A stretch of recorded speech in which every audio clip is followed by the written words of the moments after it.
চিকিৎসা পরিষেবা যে তিমিরে ছিল সেই তিমিরেই রয়ে গিয়েছে। কর্তৃপক্ষরা বৈঠক করেছেন, তবে বৈঠকে তারা যেটা সিদ্ধান্ত নিয়েছেন যে সিনিয়র চিকিৎসক যারা আছেন, মেডিকেল অফিসার যারা আছেন, তারা ইনডোরে পরিষেবা দিয়ে স্বাভাবিক করার চেষ্টা করবেন। আজকে আউটডোর টাইম ওভার হয়ে গিয়েছে। এমার্জেন্সি যেভাবে মুখ থুবড়ে পড়েছে সেটাকে কিছুটা স্থিতিশীল করার চেষ্টা করা হবে।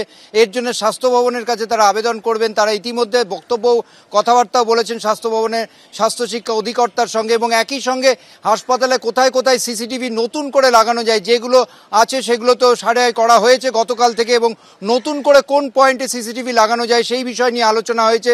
এবং সমস্ত বিষয় নিয়ে আলোচনার পাশাপাশি সবচেয়ে জোর দেওয়া হচ্ছে এমার্জেন্সিতে সার্ভিস যাতে কিছুটা স্বাভাবিক করা যায়, এবং আগামীকাল আউটডোর খোলা থাকলে রোগীরা যদি আসে সেক্ষেত্রে পরিষেবা কিভাবে স্বাভাবিক করার চেষ্টা করা যায় সেই নিয়ে। তো তোমাকে আরও একটা জিনিস জানিয়ে রাখবো, আমি যেখানে দাঁড়িয়ে রয়েছি ঠিক তার পাশে রয়েছে প্ল্যাটিনাম জুবিলি বিল্ডিং, প্রিন্সিপালের অফিস। এখানেই প্রিন্সিপাল সন্দীপ ঘোষ তিনি বসছেন। সেই অফিস এখনও খালি আছে, কারণ আজ সকালে তিনি বেরিয়ে যান। তিনি বলেন যে তিনি পদত্যাগ করেছেন অধ্যক্ষ হিসেবে, এবং তিনি প্রফেসর অর্থোপেডিক্স ছিলেন সেটার থেকেও। তবে আমি যেটা স্বাস্থ্য দপ্তর সূত্রে জানতে পারছি, স্বাস্থ্য সচিব এবং স্বাস্থ্য শিক্ষা অধিকর্তার সঙ্গে এই মুহূর্তে বৈঠক হচ্ছে। এই যে পদত্যাগপত্র সেটা আদৌ গৃহীত হবে না, তা গৃহীত হলে অধ্যক্ষ হিসেবে পদত্যাগপত্র গৃহীত হবে, এবং সেটা যদি হয় নতুন অধ্যক্ষ কী হবেন সেই নিয়ে আলোচনা হচ্ছে।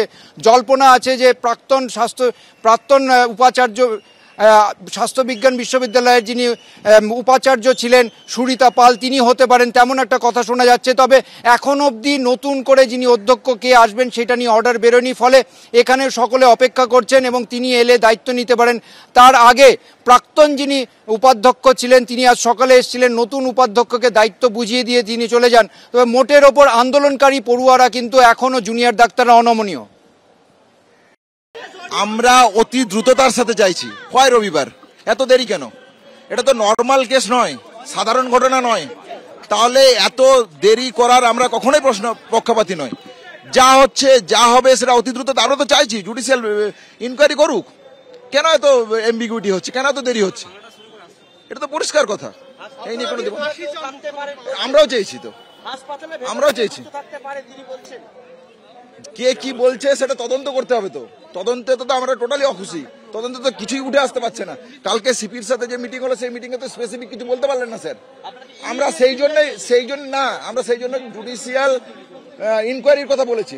আমাদেরই বোনের মতন ছিল, আমরা ওদের পরিবারের পাশে ছিলাম, আছি, থাকবো যতক্ষণ না আসল দোষী ধরা পড়ে শাস্তি পায়। কিছু বলার নেই। এখানে যা ওনারা বলতে পারেন দুঃখ করা আর কাঁদা ছাড়া ওনার কাছেও কিছু নেই, আমাদেরও সেটা ব্যক্ত করা ছাড়া আর